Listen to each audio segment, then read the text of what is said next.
Tito. Well, we actually recorded a show one time, Uh, and it was it recorded with Gloria Gutierrez. yes. And when we went back to look at it, it wasn't recorded. Oh, wow. The audio was horrible. Yeah. I think it's good. We're up. Okay, everybody, thank you so much for tuning in to another episode of the NailedIt podcast. That's my company, Urban Restoration. We're here in the Total Wealth Academy studios, podcasting studios. This is the show Nailed It. My special guest today, Broderick Norman. Broderick, welcome to the show. Thanks for having me, Curtis. Impart some wisdom. So give me a little background on you. West Point. I learned something new about you the other day when you called me after I posted that picture of the big tall building that I'm buying in Galveston. You're from G-Town. From G-Town, I'm born on the island, so from the rock. B-O-I. From the rock. From the rock. Okay, so how did you go from Galveston to West Point? Wow, that's an interesting story, Curtis. So I'm originally from Galveston, grandson of a sharecropper, entrepreneur. And then at 5th grade, my mom moved me out. She's like, okay, Galveston's getting a little rough, a little bit of gang activity, everything else. So she moved us up to Clear Lake, which is interesting. Great place to grow up. Shortly after that, I got involved in the agriculture program, was in FFA, and kind of did all that stuff. What did you do in FFA? So I raised steers, heifers. I had the Grand Champion steer at our local show, second in the state of Texas in livestock judging, and was all set to go to A&M. But then I got a scholarship to play. Well, I was recruited to play football at West Point. Okay. So I played football for Army, 3 out of 4 wins over Navy. Did all that, was all I could be, airborne air assault after graduation, stationed in the 101st Airborne Air Assault Division. And then I got out. And what year? I got out, I graduated in 94. I got out in the Army in 97. Okay. I was in 101st Airborne, as I said. And then I did business development. So my first job was J&J sales, surgical sales and surgery in the Bay Area. Okay. Which is great in business. the Bay Area? In the Yay. In the Yay. Easy, Okay. the whole nine. So I was in the Bay Area in 97. Got to see some of the dot-com boom there. And then I moved to Austin to kind of be a part of that. So I worked for a startup company doing fan loyalty programs, really CRM, kiosk-based CRM.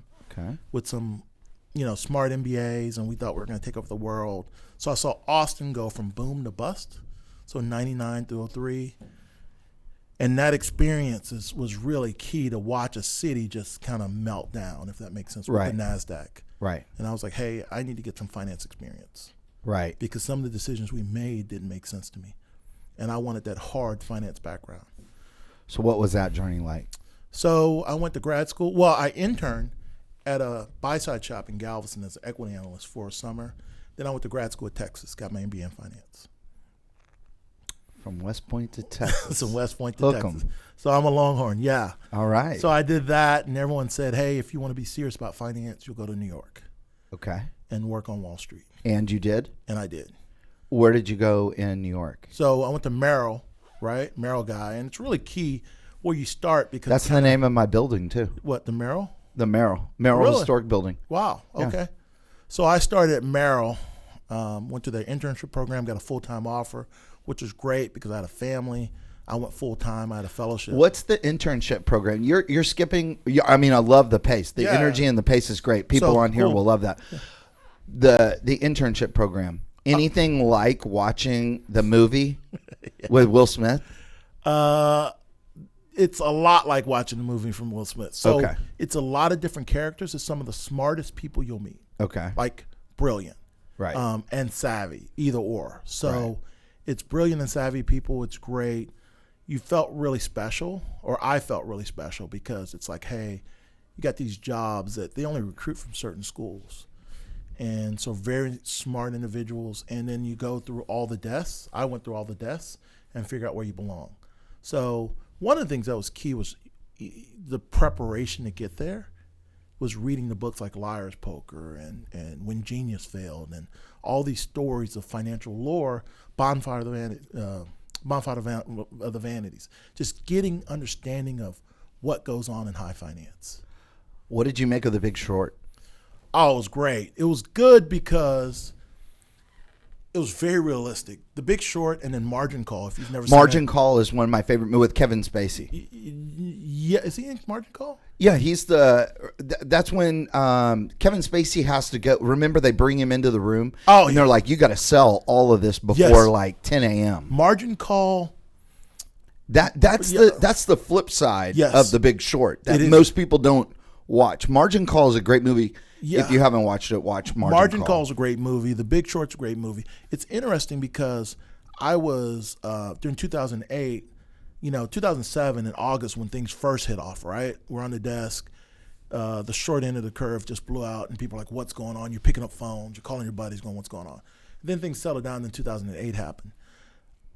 The interesting thing about it is seeing like what you're going through and it, trying to get ISDAs, which are the instruments that allow banks and counterparties to trade, and how they had to go through that ISDA process. And it was interesting because I was working at the time at National Australia Bank, and they were deciding to pull away from hedge funds. You're like, what? That's what I cover. So I covered hedge funds, pension funds, and commodity trading advisors. So guys that were punting and making decisions, as well as institutions that are making decisions. Best year in New York. Give me an idea of what the take home was. So I wasn't there to really get the big take homes. Right. I just wasn't long enough. I'd say the key thing is your base was only a portion of your salary, so you're working for your bonus. Gotcha. So in the time I was working for a bank, because I had my own firm for 4 years, it's 85 base, and this is for a junior guy, 2 or 3 years in, and like a $120,000 bonus. Wow. And you're not happy. Yeah, because I hear that you work. What's an idea of the hours? So for me, on the desk at 6, off the desk at 6. And then how much time do you have your smartphone, computer? You can't have a smartphone on the desk. No, I'm saying once you leave, how attached are you to information and all that? Can you shut it down, or is it still like I'm still working but I'm at home? Well, I went from being a broker covering institutional accounts to a trader, right? Or working at a small trading company we founded. And your mind's always going because I was on currencies back when no one knew what currencies was. And so that market trades 24 hours. Yeah. So you're worried about stops or what's going on. So you're still like looking at what's going on in Asia and then waking up. As soon as you wake up, you're looking to see what's going on in London. So you never really turn off. Wow. So what made the pivotal switch to you to go from New York back to Houston and then get into real estate? So shortly, the quick version is in 2008, I started my own firm with a partner, and we did well. And then he left, and then I ran it for another year and a half. I moved to Texas to cut my costs, right? I'm paying, at the time, $3,500 for a condo, another $1,500 for an office. I'm like, I can run this out of Texas. So I moved here for a month, and I'm here for a month, and I'm out with my mom and my aunt. Still, no, not a month, a week. And I got a call that the FBI was raiding the offices of my broker. Whoa. And Wow. it's PFG, you can Google it, Russ Wasendorf. And I'd gone out to visit his offices. This is where I traded. I wasn't integral to their company, right? Right. And so he had $200 million that the firm was supposed to have. There's $100 million that wasn't there. Oh. And $100 million can back a bunch of trades, right? Right. So they shut them down. Did they find out where the $100 million went? Was that like on American Greed or something? Oh, it is on American Greed. Yeah. PFG, yeah. Okay. So that sucked. Right. So they shut down all the accounts, everything else. I couldn't buy a hamburger. Wow. So I'm like, man, this stinks. So long story short, we wound up staying with my mom for a year and a half. And I said, you know what? I thought this is 2012. I'd moved back here in summer 2012. And I said, hey, I think everything's going to go up from here. And people are like, oh, people have been saying that for a while. I'm like, I'm looking at the charts. Everything's going to go up. Because we had tried to short the market, and we have, from a pattern recognition standpoint, a failed pattern is just a bigger pattern. Right. So the shorts weren't working, which meant the pattern's not working. the pattern's not working, which means you're on a bigger pattern, which Right. means everything's going to go up. So I said, if everything's going to go up, one, I don't want to get into something that can be defrauded, right? Because that stinks. And two, what's the most leverageable thing you can do? Real estate. 100% leverage. Real estate. Right. I mean, one of my mentors, Pat Rolls, always said, hey, it's good money, but if you're leveraged 100 to 1, right? It's just an asset that's highly leveraged. Right. So I'm like, okay, I'm gonna do real estate. So at the time, what I did was I looked and I said, let's buy apartments. But the problem is I'm not really handy. Okay. So I did this big model, and I'm like, let's buy this apartment in Dickinson, and my confidence wasn't really high at the time. And guys were like, look, you can't really fix stuff. Like, you have a model, but that's it's just a model. And I'm like, okay, well, I'll do single family houses. So I started wholesaling. Okay. So I went to I did one deal by accident, and then I was like, okay. I went to a meeting that AC held. Yeah, Prosperity Group. And I looked around the room, and I'm like, man, I got to figure this out. And I'm like, no one's going to outwork me, and no one's smarter than me. When did you? Oh, yeah. Well, I go into that room a lot. I've been in that room. Yeah. I've been in the room where unfortunately, I used to be close friends with AC. Yeah. I was close friends with AC, Joe Tomaselli, Yeah. a lot of those guys. And then I looked at myself and I go, am I where I want to be with the people who I'm surrounded by? And I think that they've carved a niche out for themselves. That's great. It's great. You make a good living. Right.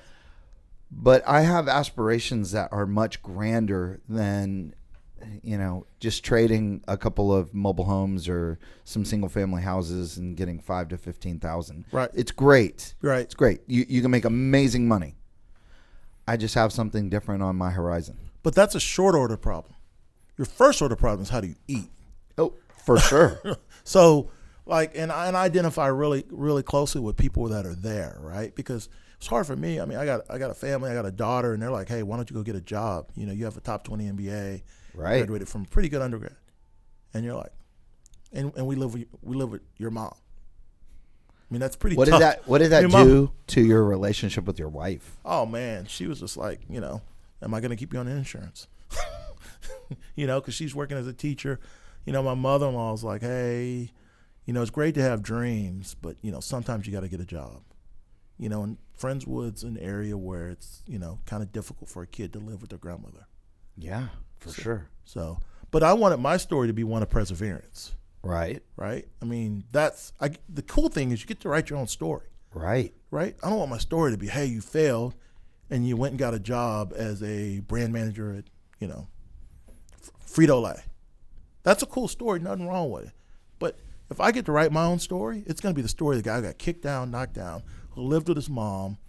You can imagine relationships don't really work well when you're broke, right? They don't. Everything pops up, right? Oh, yeah. So I wanted my story to be like, hey, this is the guy got kicked in the balls, right? Excuse my language. Got kicked got kicked down, knocked down, and came back. You can say shit and fuck. Yeah. So that's my story, right? And, right. And if there's one thing West Point taught me is about perseverance. I'm sure it did. Yeah. Like I had a little guy tell me, you will never graduate from this place. Okay. Yeah, we'll see. Yeah. I'm a 6-foot offensive lineman, right? Right. I'm small by West Point standards. I got a picture on my Facebook page. One of my buddies is like this tall, right? And you're like, I started like 3 or 4 games. It's pretty cool, man. Pretty exciting. Your buddy's like, oh, you made it. Yeah. So that's my story, right? I mean, no one can tell my story better than I can tell my story. And I get to write my own story. And at that point, my story is about the guy that figured out how to wholesale properties. Right. And then from there we can build. But that base of knowing how to hand-to-hand combat, deal with a seller, work through, that is what still helps me today. Just like. But at some point. Oh yeah, in your journey. Okay. Yeah. If you just stayed there, you wouldn't have fulfilled your heart's purpose, right? Your passion. Right. It feels great in the middle of making money. You're like, yeah, I'm making some good money. Like for me in 2006 is when I got my license. I was married, broke, 3 months behind on my mortgage. I could either pay my mortgage. Actually, I was 2 months behind. I could either pay my mortgage or risk going to the 3rd month. So I went, instead of paying my mortgage, I went and paid for the $1,100 to go to Champion School of Real Estate. Yep. And I got my real estate license that month. And I got it in 4 weeks. Yep. I then talked with someone at my church. Yep. Because I didn't have mom and dad. My mom died when I was 15, my dad died when I was 19. Done. No money, no nothing.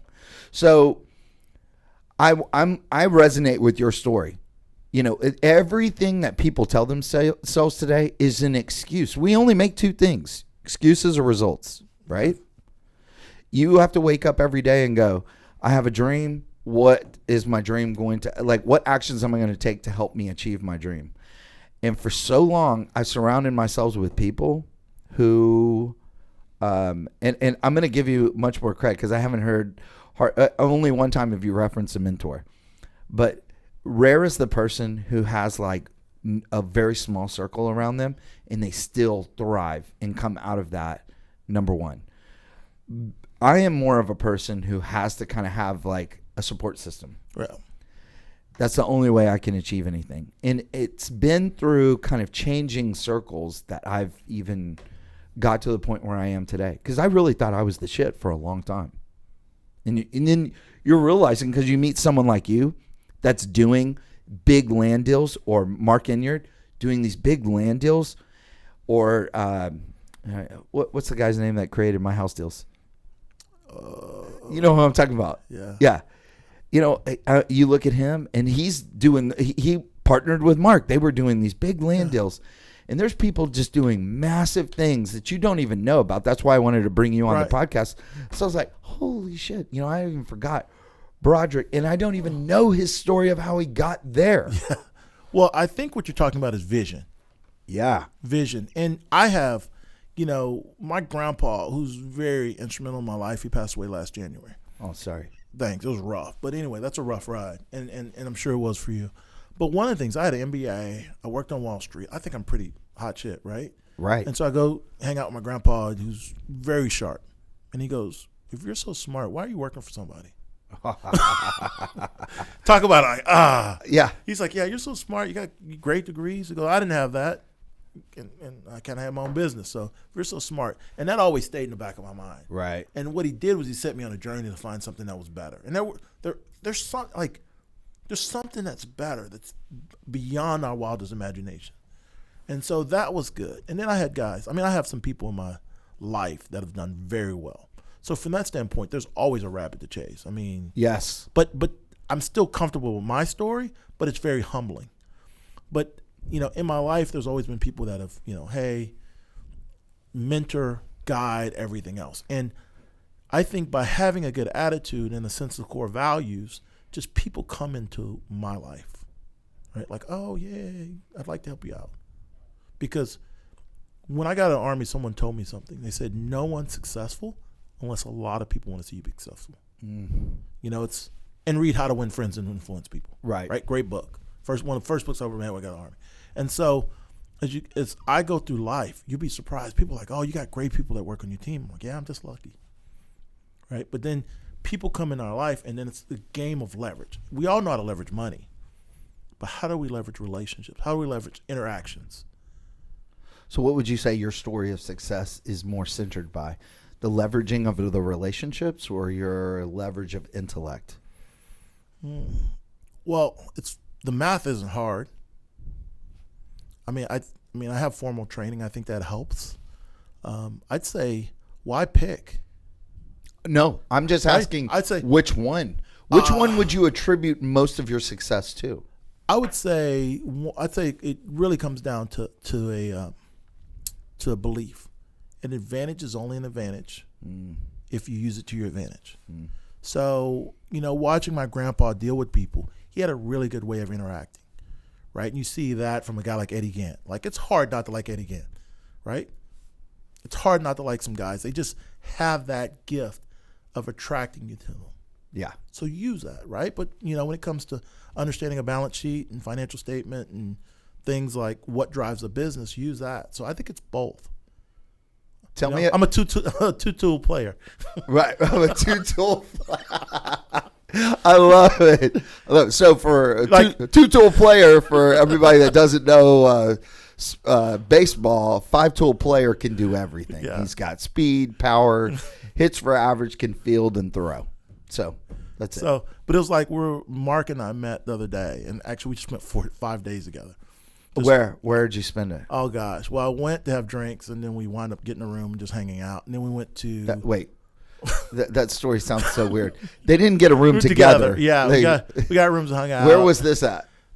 City Center. And then you ended up you stayed down here in Houston? I stayed down here. I live in Friendswood down south. I'm a South Side player. Okay. And then we stayed up here and hung out. Then we went to buy a car. And then what'd you get? I got a Mazda CX-9. Okay. And then I went to look at a property in Ennis. Okay. And then we went to Dallas, stayed a night. Then we went to look at bulls in Oklahoma. And then we came back and we looked at. What'd you do with Ennis? I put it under contract. It's 75 acres and a house for $990. Okay, and this is a good segue. So from 75 acres, you can turn that into really quickly without doing any replatting. You can turn that into 7 buildable lots, right? Yes. And then what do you do with the extra 5 acres that you've got? If I take it down, I'll have to replat it. So I'll probably sell a house in 10 acres and then divide the rest out equally. Right. And so easy math is look for 2 to 1, and then you're going to net probably a 32% gross margin, 32 to 35% gross margin. When did you get into this? So I got into it in 2018. So things were lumpy, right? So I was wholesaling, and then I said, I want to grow my business. So I'll rehab. That's not my core strength. It's not, because I saw you at you were at AG's. Remember, you were at AG's. He was doing a walkthrough of his real estate office. Real Acquisitions was in the Heights. Yes. You showed up there. I showed up there. I started talking, and I was watching you. You were writing everything down fast and furious. I was like, Broderick, what are you doing? You just looked like a fish out of water. Like you were not meant to be the rehabber. Oh no, not at all.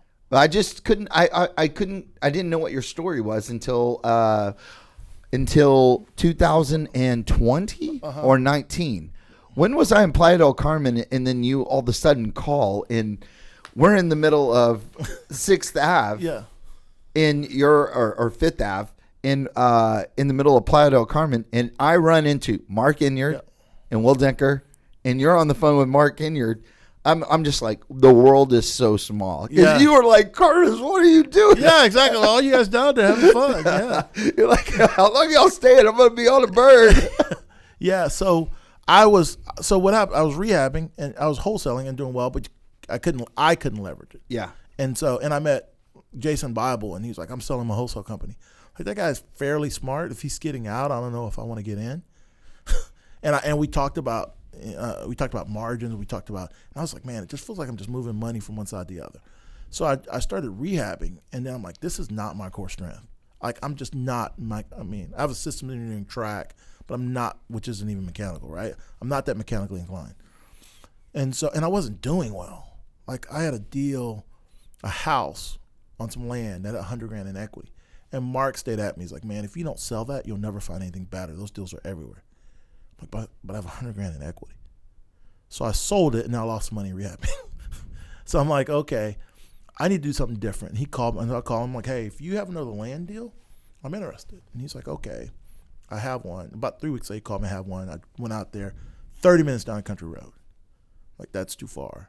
And I talked to some people like, you can make money on it. I did some checks. And I was going to New York, and I was like, I told him I didn't want to do the deal. He's like, okay, I'll split 175 with a partner. That's better than a wholesale deal. Right. And so. Wait, who brought you that deal? Mark. Oh, damn.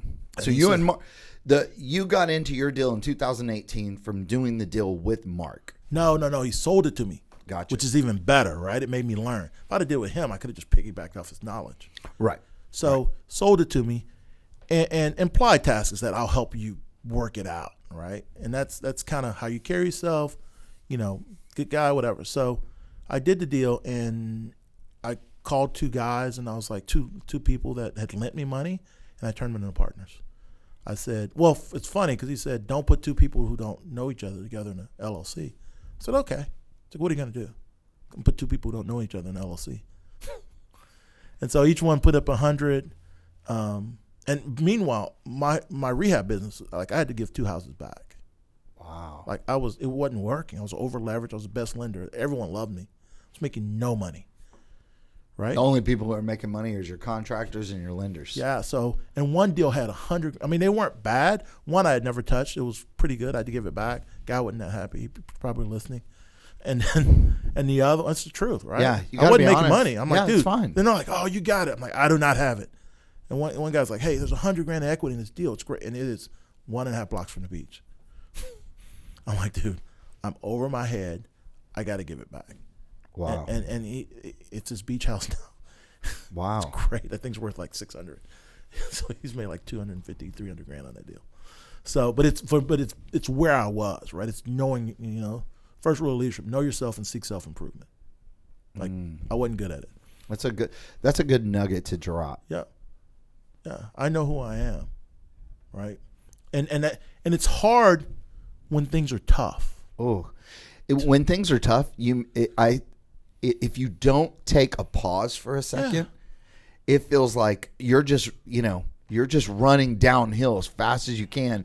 And there's a ball, this mountain, this boulder's coming down at you.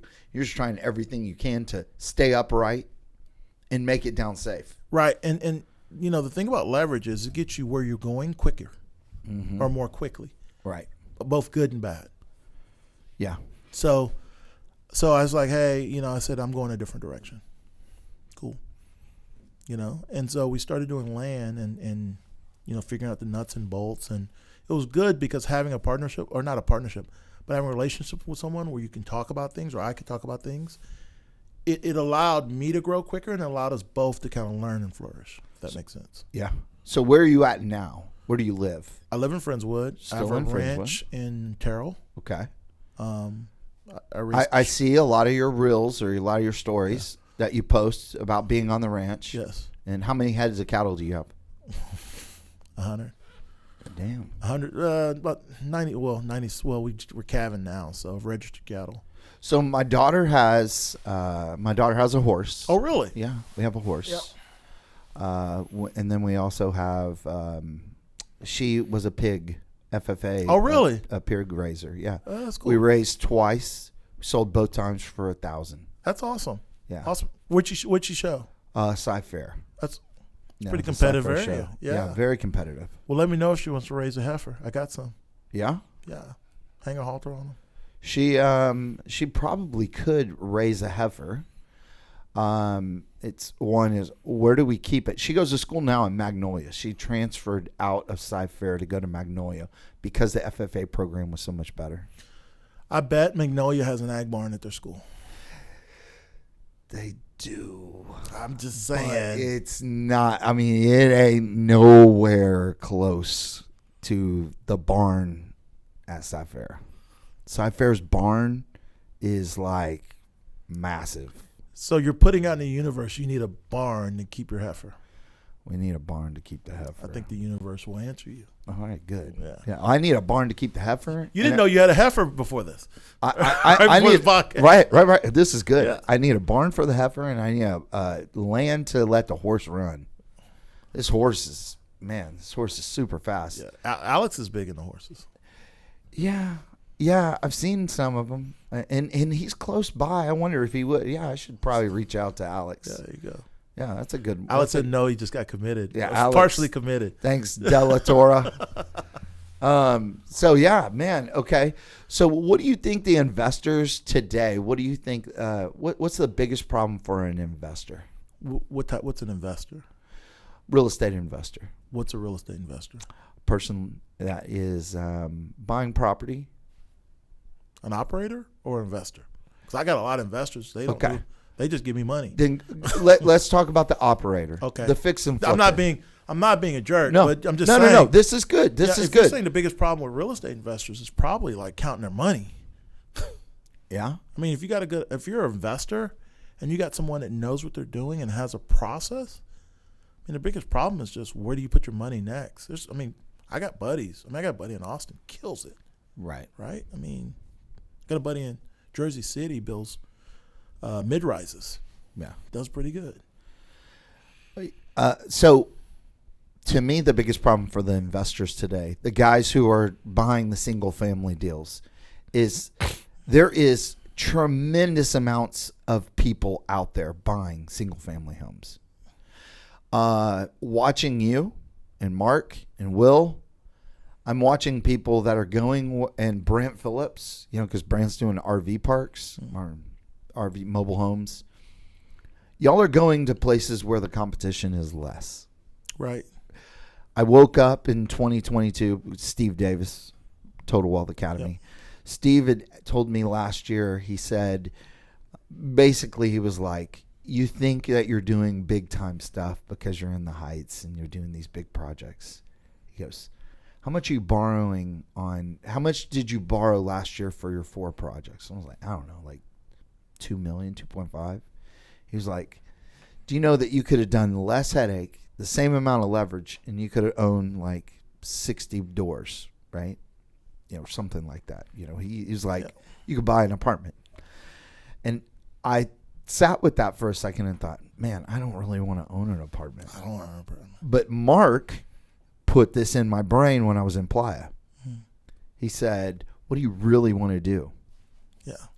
And I said, I want to be a hotelier. He said, so why don't you do it? Yeah. And then he showed me this little map in Fredericksburg, and he's like, where do you want to be? I was like, I'll be in Fredericksburg.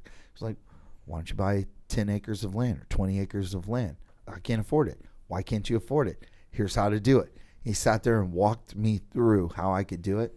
And then from then on, my wife has been on Zillow every single week because she listened to him when he was doing that. She was trying to find deals. Well, I'd say the biggest challenge, to get back to your original question, where you're going is a great place, but to bring it back, the biggest challenge is 1, vision. 2, when I first imagine running money and it failing, right? And it's my name. So I didn't really want a partner. And I would say partner, right? With the right partners, because money is created in the mind. And if you can make money, you can partner. Because the biggest question, the biggest problem is really boils down to one thing, is knowing your numbers. Yeah. Because it's knowing your numbers. That is a problem for most investors, is knowing the numbers. But to me, the biggest problem is competition. No. Finding, for the people who don't know how to leverage numbers, the two-tool player, numbers in relationships, I always tell people, you know how you have a deal? The deal always finds the money. It's easy. So you're back to knowing the numbers. Always knowing the numbers in relationships. You have to have those 2 tools in your tool chest. Right. But I would say if you know it's knowing the numbers and then following the numbers. So competition is margin, right? And so the numbers will lead you to where you need to be, right? Because if you know the numbers and you know, okay, I know I do this to, it's a third, everything else. Now you can figure out which fulcrum you turn, right? Which leverage you turn. Yeah, but it does. Where does passion play a role in that? Passion is the thing that gets you through everything. So you're driving, right? You can't see, because really numbers are your gauges or your speedometer. Your numbers ship. Have no emotion. They have no emotion. But then the passion is what gets you there before you fix it. Because I can tell you, in order to get my book straight, it costs a lot of money, right? I mean, $30,000, $35,000. And it's funny how nobody in real estate talks about the numbers, right? No one talks about. In what way? Oh my gosh, how do you set up your QuickBooks? Oh yeah. That's when you. So the problem that I would say the biggest problem that new investors hang out with, they talk about real estate like it's some magical business. Yeah. It's freaking business. I just made $15,000 on this. Not even that. That's the top level. But what's your margin, right? What's your gross margin? What's your, how many dollars did it take for you to get that lead? How many leads did you get to get this deal? Right. And once you know those numbers, you can grow. But you can also get out of the business. Mm-hmm. Like, it's almost like when you go at the stop sign and you roll through and the cop goes, hey, you didn't stop. You're like, but I slowed down. And he starts hitting you in the head. You go, you want me to slow down or you want me to stop? Right? To me, if I was, let's go back to AC Ramos. Yeah. If I was, because that's where we both started, right? Right. You were a wholesaler. I was a wholesaler. Will was a wholesaler. Mark Inyard was a wholesaler. Right. Chris Funk was a wholesaler. What do y'all all have in common today? We shifted. You're not wholesalers. Yeah.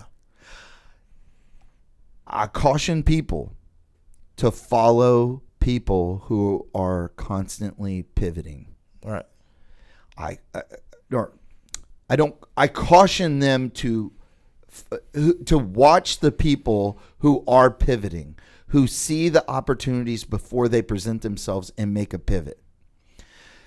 I wouldn't be spending money or my time or energy or my resources with people who have been in the same position for 10 plus years. Yes. You may be good, but even Facebook pivots.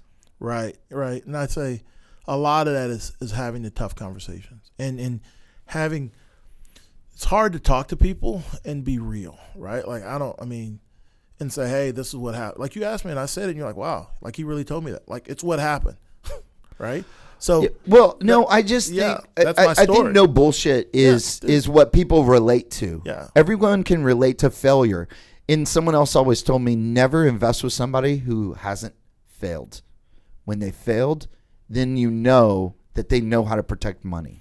Well, the thing is, trading action, if you don't know what you can lose everything, right? Like, it's when it comes to making money, one of the things when we're trading is we said, let's just manage the risk, right?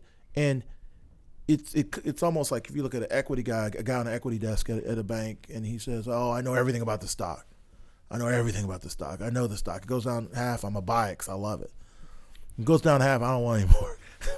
But then from a macro standpoint, a debt guy's like, what can go wrong? Because I don't know everything that go, like, I don't know 9/11 is going to happen, right? Right. There's things I don't know COVID's going to happen. But if something goes down, we get out and we figure it out later. So if you apply that to, I guess, houses, it's like, one is knowing your numbers and knowing when something's wrong. And two, if you know your numbers, now you can tell other people, hey, here's what we think's going to happen. And let's go see if we can do this together and do a 200,000. My first deal was 200, now I'm buying 2.6 million, right?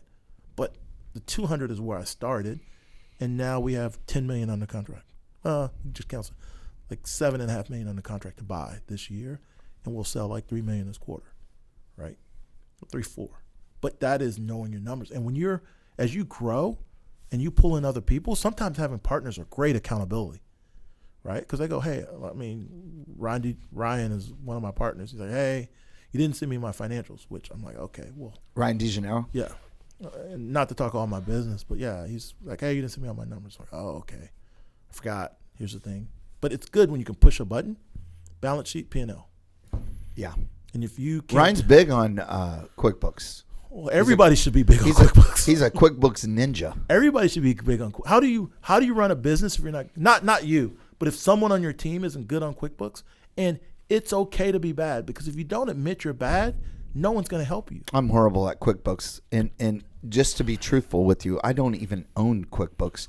How I do each one of my houses is I open up a sub bank account underneath Urban Restoration LLC. The deposit for the draw comes in. All the money and expenses go in and out of that bank account. And I have my tally right there. So all my checks, everything that was spent right there. So the CFO of McDonald's, you pull him on your podcast and he tells you that. What are you going to say? Oh, that's a big difference. The CFO of McDonald's is running multiple franchises all over the place. So you don't think you're going to grow your business? No, because I know that I'm getting out of that part of my business, but I'm trying to hire somebody to come in that is actually QuickBooks. I'm trying to pivot. I would say there. So that is key. Like, if you ask me, the biggest difference in growing my business is knowing my number. And it's hard because everyone's like, you got an MBA in finance. I'm like, I'm not an accounnt. Right. I'm good at finance. Horrible accountant. Big difference, right? Huge difference. Yes. So I just say, I have a friend and we've just gone through fixing that. And I would talk, because he's helped me get in the business, and he's like, oh, my books are great. And he's like, oh, and then we share that resource and we get great. And then now you know your business, because I can tell you, it's hard to have a conversation like my P&L. I moved my P&L meeting around for this meeting. Oh, right? It's this afternoon. Thank you. So it's hard to have a conversation on P&L like quarter over quarter and month over month when you have a balance sheet. It's hard to pull gross margin. QuickBooks is like gross margin, right? And that is when you go to someone and say, hey, I want 200 grand, or you like your apartment deal, like your deal in Galveston, right? And they say, how have your deals done? You go, well, you can say with confidence, I normally do about 25 to 30%. I think this deal will do the same. Everything. It just changes the conversation. It does, 100%. And that's the reason why this podcast came about, because I made that post. Yeah. And then you responded on that, and you were like, hey, dude, do you need a partner? Yeah. And I think, to me, I wanted to bring you on because there was something that resonated in my post that I made. I think that I was trying to achieve something big, and I think you resonated with that. And so I was like, why hadn't I even thought about bringing Broderick in before? Because he's doing big things on his side. Yes. But you're nailing it on your deal. We're just trying, man. We're lucky.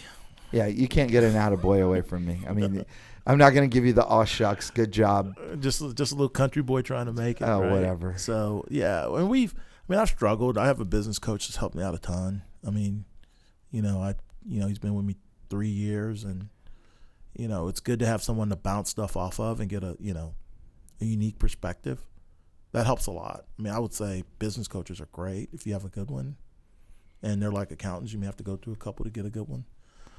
So eventually, it's creating a team. Your thing says, Jay-Z, I'm not a businessman. I'm a businessman, right? So you as a business, I am, dude, you're immensely talented. Yeah, you're amazing at what you do, right? Mm-hmm.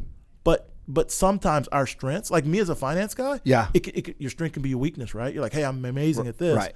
And so if you round that off, dude, there's no reason you couldn't be dominating, and I'm sure you are. Oh yeah, but your talent is amazing. Thank you. And that in the hospitality, I got a buddy that does hiring their Airbnbs out in Blanco, and he's got your talent. I don't have that talent. Like, I can't go in and design stuff. It's just not what I'm good at. It's just something I like. Yes. For me, it's easy. It's like you looking at heifers and stuff. You just know all of this.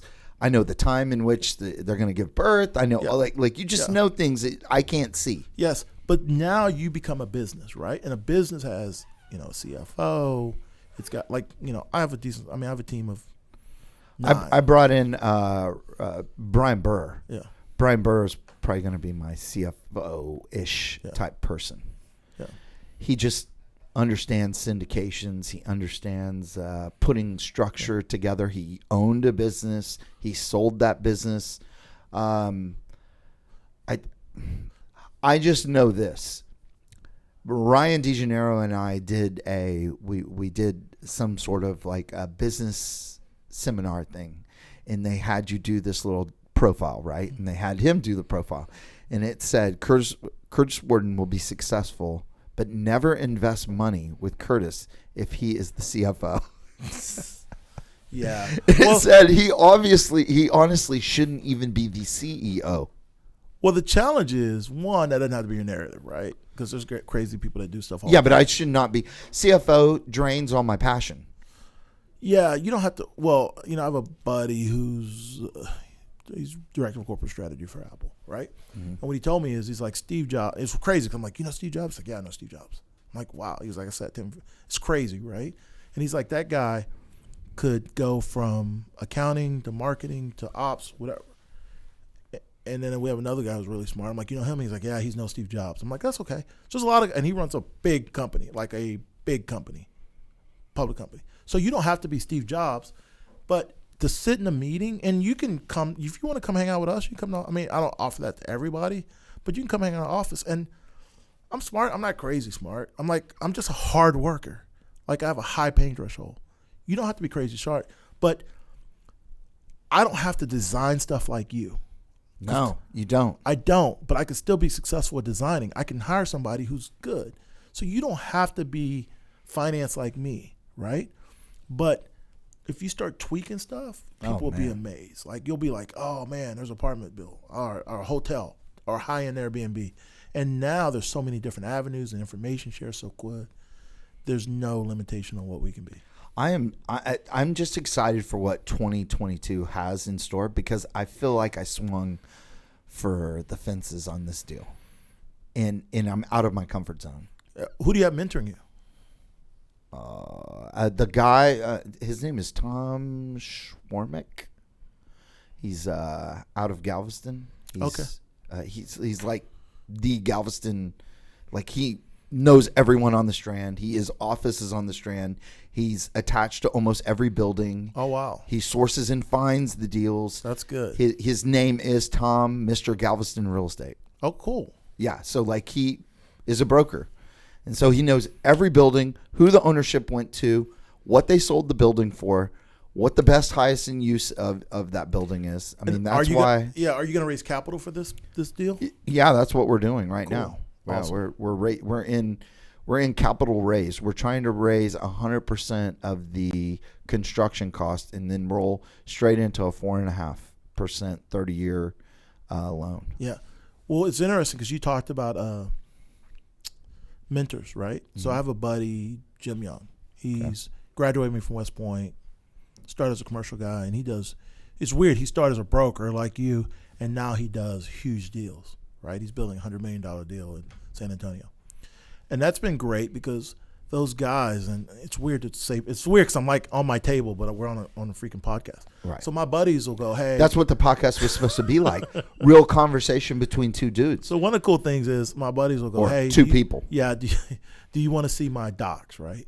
Right. So he'll send me his docs. Or it's good to have someone who's raised capital because a lot of crazy things happen when you're raising capital.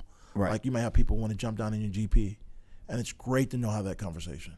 Like, this is GP. Maybe I had one guy for credibility or to sign on the loan, but everyone is LPs, right? Or like when I first did my deal, I did it with two partners, right? And so I was talking to Mark, and I was talking to a guy, and he's like, what are you going to do? And I go, third. And they're like, nope. It's too much work. It's 50-50, right? Your work is 50. The LPs are 50. And one of the things we never use is syndication, right? Just like a couple guys putting money in. I mean, on a deal like that, imagine it's whatever. But, it's cool to have someone. How much do you think the construction rehab is going to be on that building? I don't know. What is it? 17,000 square feet. 2 of the floors are completely blank. What is it? It's an old 4-story building. I'm going to be down there today at 3:00. I'll be in my P&L meeting. Yeah. So I'm going to be back down on Thursday to show it to investors. So what? Or potential people that want to be a part. How much are you raising? I want to raise $750. Okay. How much equity? How much debt? That would be okay. So the property is at 1.5. Okay. And then that would be 225. 225. 225. Right. So you want to raise $750 of debt. No, 1.5 of debt, $750 equity. There you go. Yeah, the opposite. Yeah. No. So $750. It's a 7.5 cap. Okay. Have you pro forma'd everything out?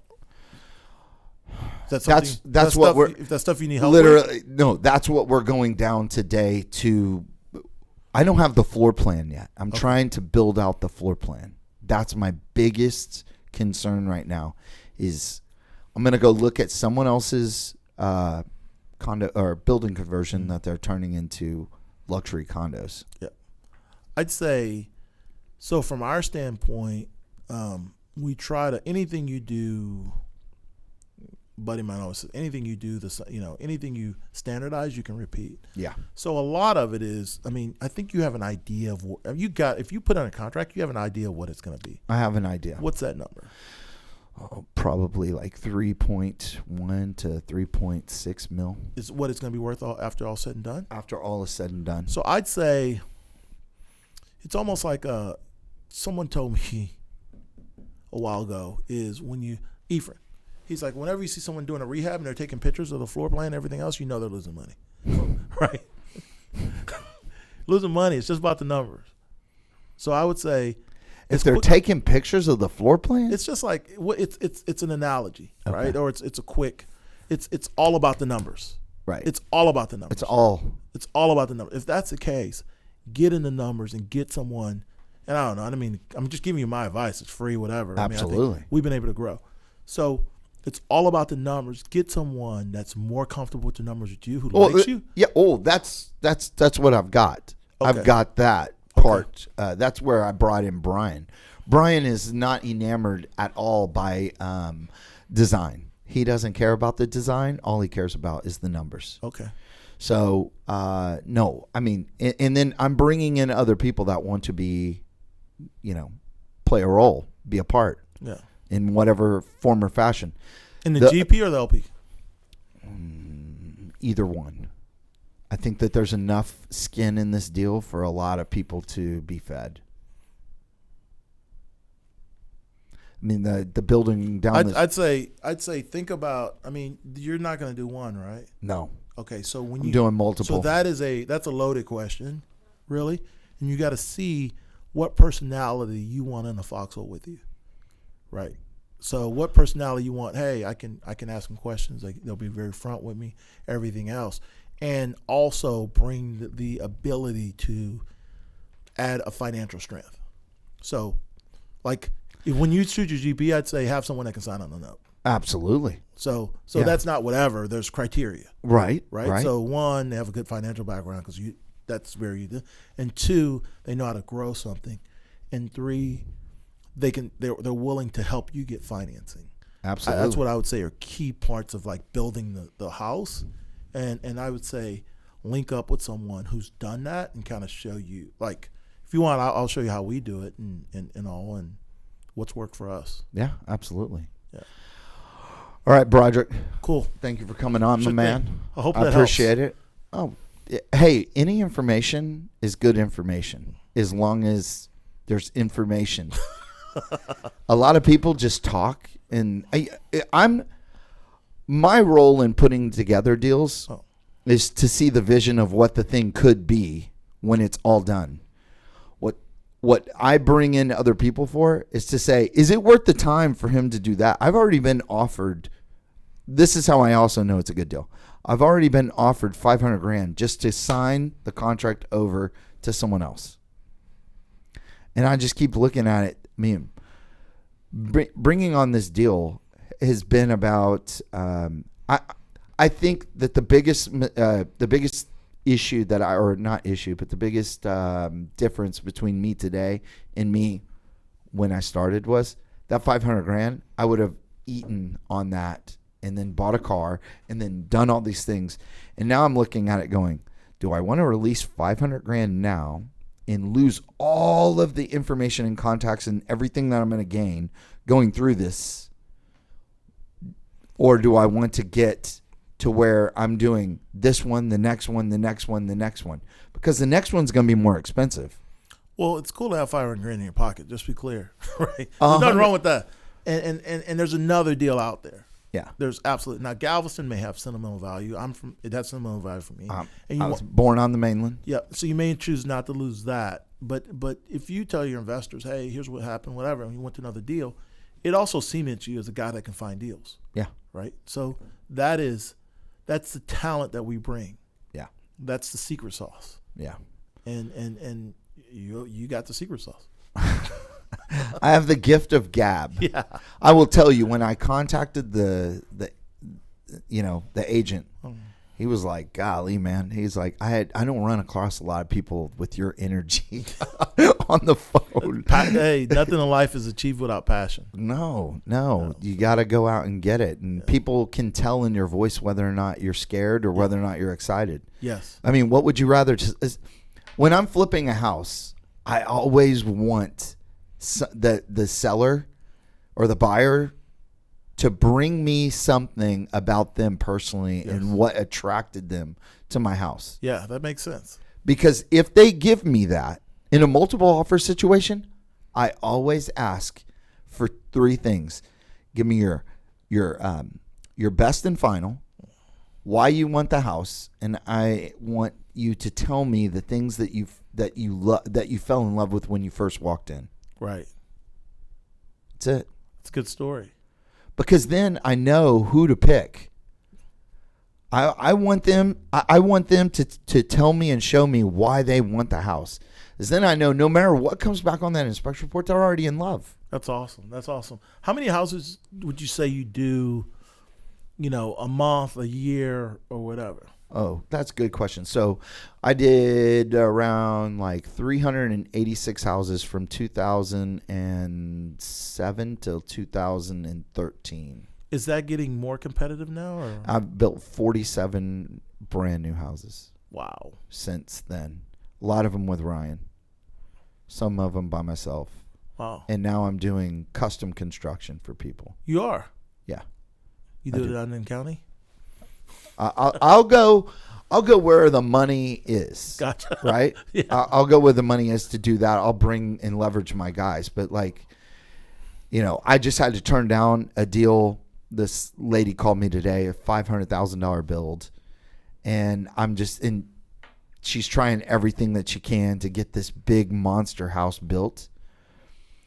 And I met her parents. She brought her parents with her to the initial demo meeting of the old structure. And her parents were talking over me. Her dad was constantly throwing dad jokes out. And her mom was constantly asking questions. And they live 5 doors down. Wow. And so I had the tough conversation with her today, which was, I don't want to do your deal. Yeah. How are the margins in that business now?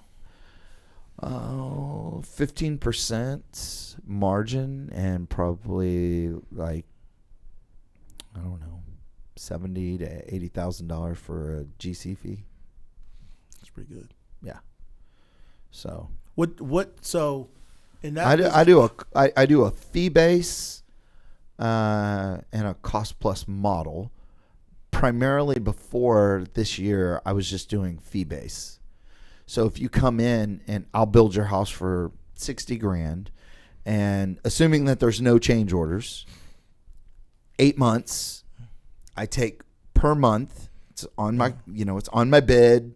It's got 8 months or 240 days, $60,000 divided, 60 divided by whatever. That's how much you're going to pay me.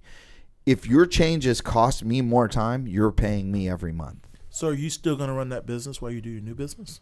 Yeah. It's easy. I've already got the crews down here doing that.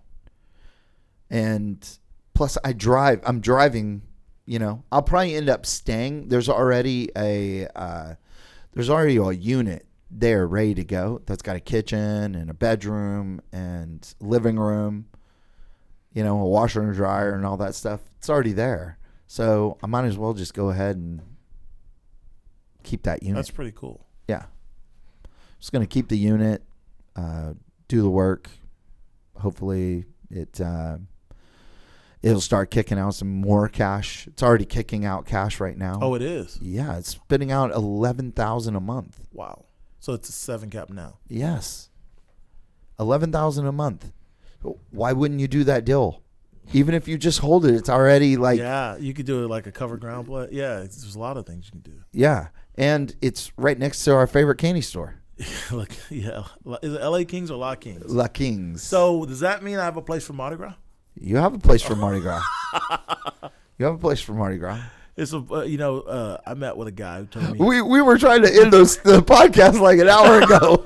I have a guy who told me a good story, and I'll finish this. He said, having a friend with a boat and not asking him if he uses a boat is no difference than not having a friend with a boat. He goes, maybe he'll tell you, screw you, you can never borrow my boat, or you can never borrow it every weekend or whatever. But he said, having a friend with a boat, not asking him for the boat, is like not having a friend with a boat. Biggest misconception is having a pool in your backyard, you'll use it every day. Yes. Big misconception. Yeah. You don't. Yeah. Having a pool in my backyard, my kids haven't used it as much as I thought that they would. The one person who does use it is my wife. Okay. And as long as she constantly is sending me these pictures of her lounging in the water, I'm good with owning the swimming pool. But everyone said it would be the biggest, oh man, you better mistake? rent. Yeah, you I hope rent that's it. the biggest mistake you But make. what I do love about having the pool is the sound that it makes when the water is rolling over. Yeah. Building pools is another thing that I've been. Wow. Yeah, I because when people are doing these custom homes, They don't want to have a relationship with you for 8 months and then have some new person come in and destroy their backyard. It's easy to do everything under one fell swoop. Yes. So I just do all my own pools now. Cool. That's awesome, man. Yeah. Excellent. All right. Come see me on the Strand. I will. Oh my gosh. Let's see here. All right. Thanks everyone for watching the podcast. Thank you again, Broderick, for showing up and dropping some knowledge. I hope that helps. Absolutely. Let's do it. Thanks. All right. See you guys on the next show.